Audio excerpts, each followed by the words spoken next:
আপনাকে অনেকে প্রশ্ন করতে পারে, আপনার কাছে মা আগে নাকি বাবা আগে? অথবা মা আপনাকে বেশি ভালোবাসে নাকি বাবা বেশি ভালোবাসে?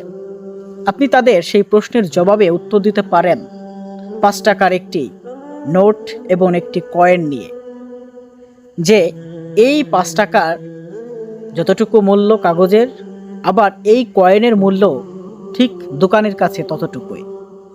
তা আমি সন্তান, আমার মা আমার বাবার কাছে আমিও ঠিক এতটা মূল্যবান, এবং আমার কাছে দুজনেই একই মূল্যবান, কেউ কম কেউ বেশি নয়। কারণ আমি যখন খাবো, আমার মা চিন্তা করছে আমার সন্তান আজকে কি খাবে, আমার বাবা চিন্তা করছে আমার সন্তান আগামীকাল কি খাবে। কারণ সে বাহিরে কাজ করছে, কাজ করে অর্থ আনবে এবং আগামীকাল আবারও হাঁড়ি জ্বলবে।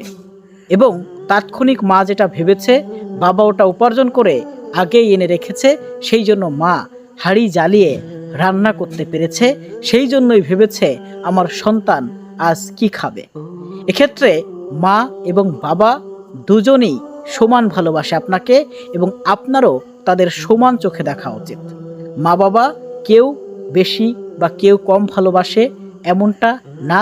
মা বাবার কাছে তার কুৎসিত সন্তানটাও অনেক সুন্দর এবং পৃথিবীর সব থেকে সুন্দর মানুষ। আশা করি বুঝতে পেরেছেন। সকলে ভালো থাকবেন, সুস্থ থাকবেন। আল্লাহ হাফেজ। আসসালামু আলাইকুম।